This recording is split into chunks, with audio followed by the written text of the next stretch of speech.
മൗനത്തിലേക്കുള്ള യാത്ര ശാന്തമായ ഒരു യാത്രയാണ്. മൗനത്തെ അറിയാൻ കഴിയാത്തത് നമ്മൾ എല്ലാം അറിയാൻ ശ്രമിക്കുന്നു. ജീവിതത്തിൽ നമുക്കുണ്ടാവുന്ന അനുഭവങ്ങളെ നമ്മൾ പിടിച്ചു വയ്ക്കുന്നു. അങ്ങനെയാകുമ്പോൾ നമ്മുടെ മനസ്സ് നിറഞ്ഞിരിക്കുകയാണ്. ആ നിറവിൽ മനസ്സ് ശാന്തമാവില്ലേ? മനസ്സ് ഒഴിഞ്ഞിരിക്കണം.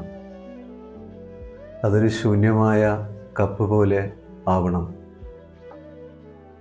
നമ്മൾ കടന്നു പോകുന്ന ഒരു നിമിഷത്തെ, ഒരു വിഷമത്തെ, ഒരു ഓർമ്മയെ എല്ലാം നിറയ്ക്കുമ്പോഴാണ് ആ മനസ്സിന് ശൂന്യമാവാൻ കഴിയില്ല. നമുക്ക് ശാന്തമാകാൻ കഴിയില്ല.